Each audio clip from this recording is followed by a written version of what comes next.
Bendiciones, bienvenidos a la materia de Romanos en la clase número 13. Este día vamos a continuar con los deberes cristianos, pero en esta ocasión vamos a estudiar con relación a las autoridades que nos manda el Señor a través del apóstol Pablo en la carta a los Romanos en el capítulo 13 y 14.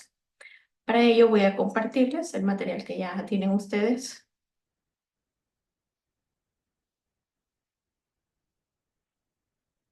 y nos habla acerca de los deberes cristianos. Dice Romanos capítulo 13, versículos del 1 en adelante. Aquí no pregunta si usted quiere someterse, sino que habla de da una instrucción y dice, sométase. Sométase toda persona a las autoridades superiores, porque no hay autoridad sino de parte de Dios y las que hay por Dios han sido establecidas. De modo que quien se opone a la autoridad, a lo establecido por Dios, está resistiendo. Y los que resisten, ¿qué es lo que hacen? Acarrean condenación para sí mismos. Entonces nos está dando el apóstol Pablo claridad en cuanto a la conducta que un creyente puede tener. Le da instrucciones con respecto a las autoridades gobernantes. Primero, los cristianos deben estar sujetos a las autoridades. La autoridad del Estado está formada en la voluntad de Dios y resistir a los gobernantes es resistir a lo establecido por Dios. Se ha dado cuenta que probablemente cuando teníamos unos 10, 20, 30 años menos, probablemente nos molestaba a veces que nos dieran indicaciones nuestros padres o las personas superiores o los maestros, porque nos molestaba, nos irritaba que no concedieran los caprichos que nosotros teníamos. Aquí el apóstol Pablo dice, sométase toda persona a las autoridades superiores.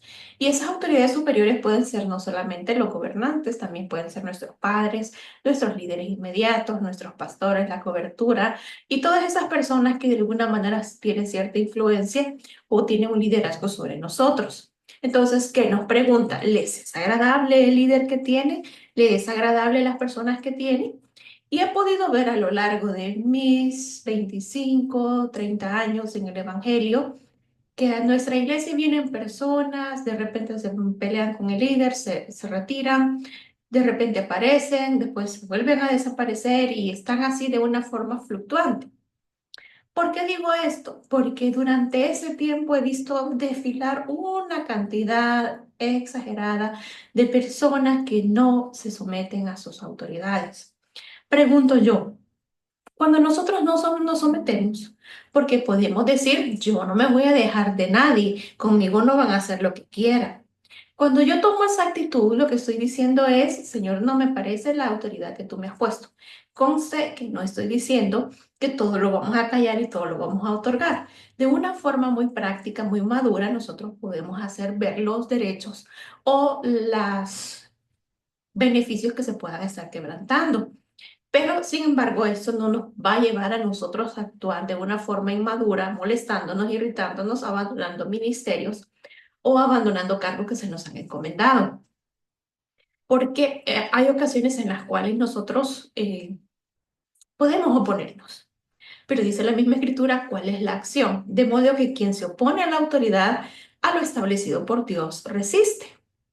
No digo que no hay malos gobernantes, no digo que hay malos líderes, no digo que no hay malos pastores, por supuesto que los hay.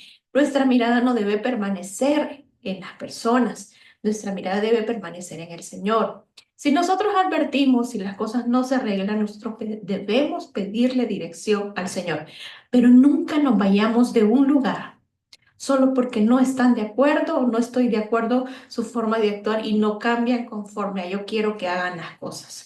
Si nosotros nos vamos de un lugar, le digo porque he visto pasar mucha gente por la iglesia. Si nosotros nos vamos de un lugar sin la bendición de nuestra cobertura, no vamos a prosperar, no vamos a avanzar. Prueba de ello es que cuando una joven, una adolescente, no atiende las indicaciones de sus padres, le va mal. Lo mismo sucede en el ámbito espiritual. Lo mismo.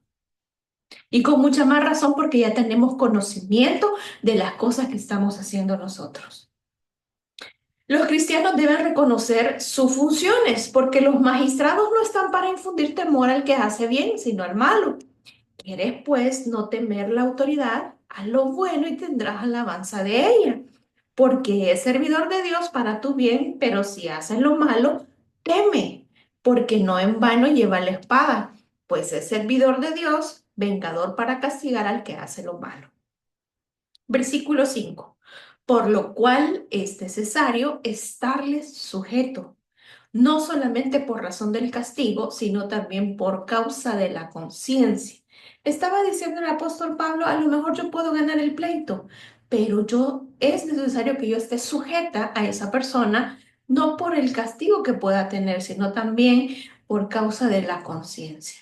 Los gobernantes preservan el orden en la sociedad, recompensando la buena conducta y castigando la maldad. También los gobernantes son servidores de Dios que ejecutan su ira sobre los malos, pero también los gobernantes requieren sujeción no solo por el temor al castigo, sino también por las demandas de la conciencia que se puede expresar de las personas que nosotros somos creyentes. También nos enseña la Escritura que debemos sostenerles. Están obligados a pagar impuestos. Usted y yo estamos obligados a pagar impuestos. Se les debe respeto y honor. Versículo 6. Pues por esto pagáis también los tributos, porque son servidores de Dios que atienden continuamente a esto mismo. Pagad a todos lo que debéis. Al que tributo, tributo, al que impuesto, impuesto, al que respeto, respeto, al que honra, honra. ¿Y qué es honrar a las personas? Es llevarle cosas, es reconocer la autoridad que está sobre nosotros y honrarles. Honrarles es hablar bien de él. Cuando nosotros hablamos de una joven que debe honrar a sus padres, es hacer las cosas correctamente para que su papá no se avergüence de los actos, no se avergüence de las decisiones que ha tomado en algún momento de su vida. También es una obligación de todo creyente, del cristiano, a todos los hombres.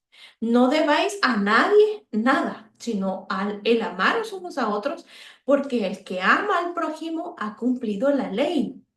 Porque no adulterarás, no matarás, no hurtarás, no dirás falso testimonio, no codiciarás y cualquier otro mandamiento en esta sentencia se resume. Amarás a tu prójimo como a ti mismo.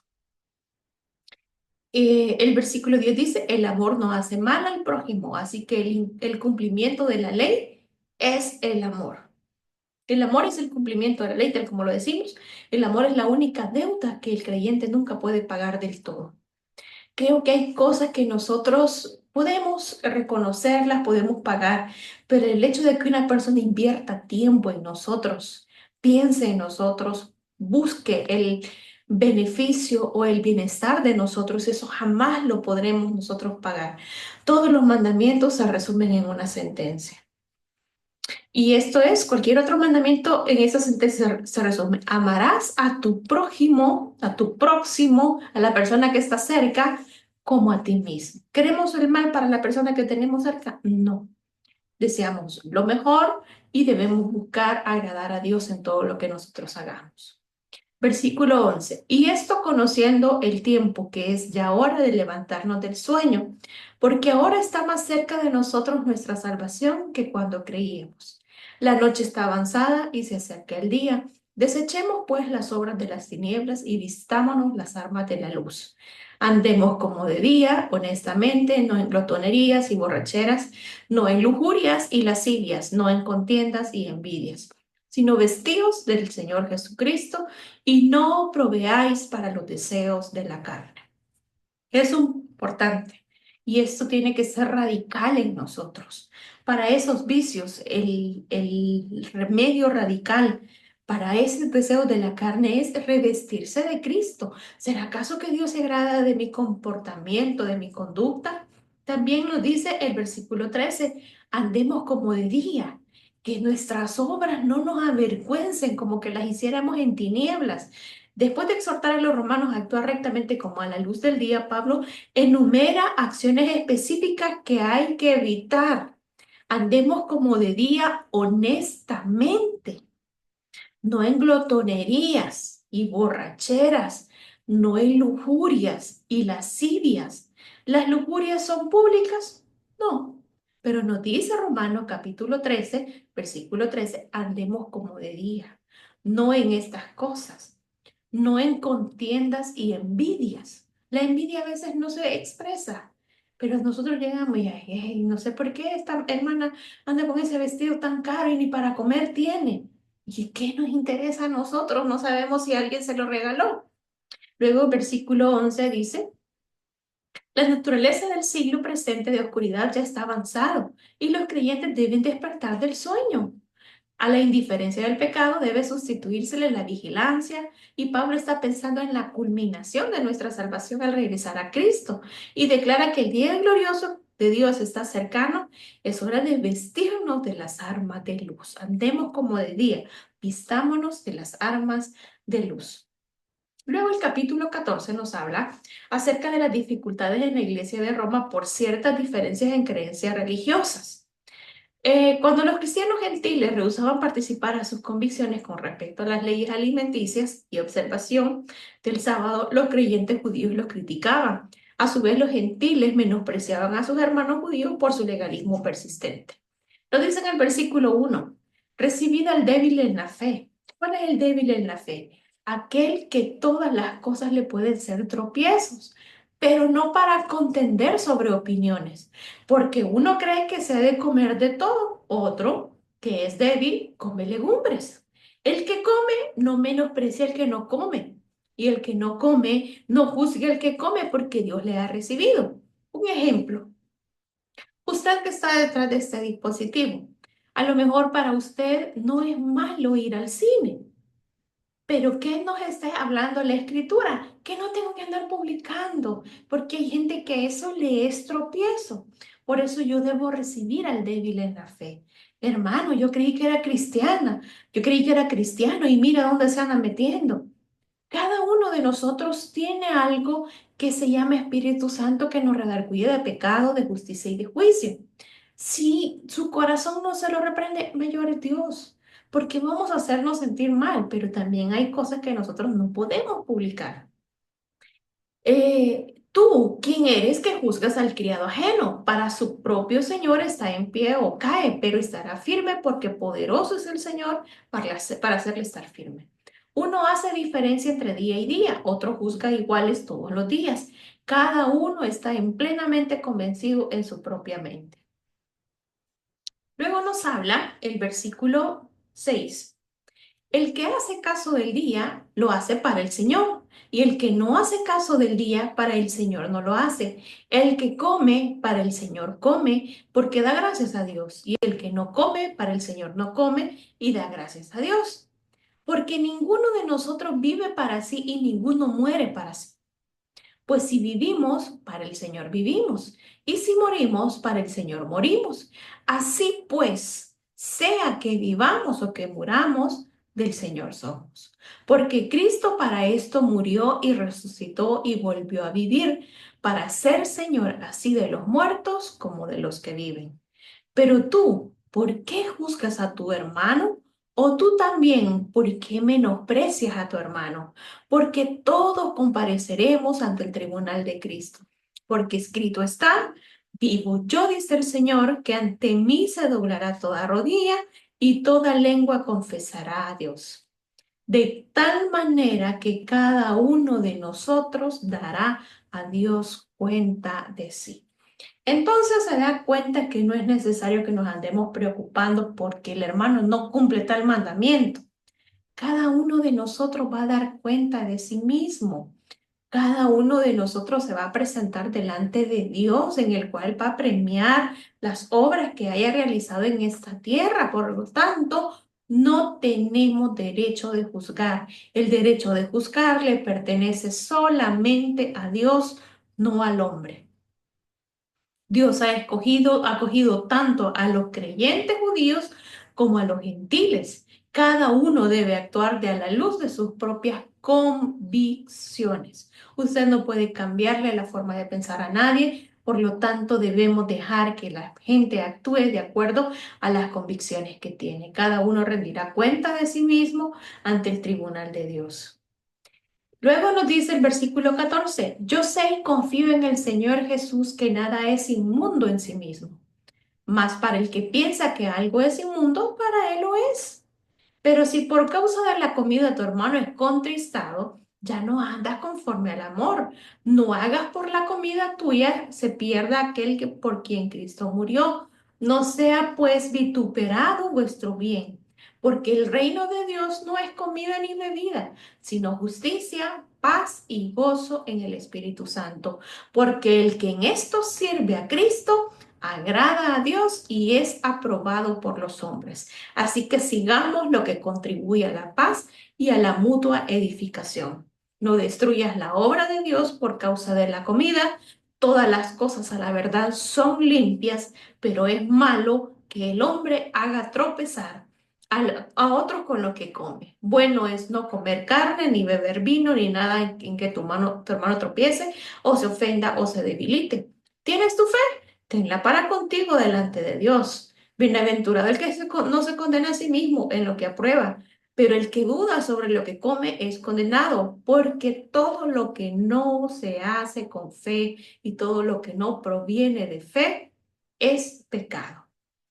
Deberes cristianos para poder aplicarlo en nuestra vida práctica. Si nuestra comida le es tropiezo a la persona, no comamos enfrente de las personas. No andemos diciendo que son tamales de velorio porque para otras personas puede ser tropiezo eso. Aunque dice la escritura que si nosotros recibimos algo, debemos dar gracias a Dios. Pero si por causa de la comida tu hermano es contristado, ya no andas conforme al amor. No hagas que por la comida tuya se pierda aquel que por quien Cristo murió. Pero el reino de Dios no es comida ni bebida, sino justicia, paz y gozo en el Espíritu Santo. Por lo tanto, evitemos estas situaciones que pueden llevar a las personas a hacerles sentir mal, a las personas que las pueden hacerse servirle de tropiezo todas nuestras prácticas, toda nuestra forma de actuar ante ciertas situaciones en la vida. Entonces el apóstol Pablo dirige su consejo principalmente a los maduros, aquellos que iban a acoger, aquellos que iban a recibir al débil en la fe. A esas personas maduras les dirige su consejo, especialmente les insta a no poner tropiezo o ocasión de caer al hermano. Si los maduros ignoran la influencia de su conducta sobre los inmaduros, ya no andan en amor. De ahí que el deber del hermano fuerte es que no debe de comer delante del hermano débil, lo que puede ser causa de tristeza o ruina.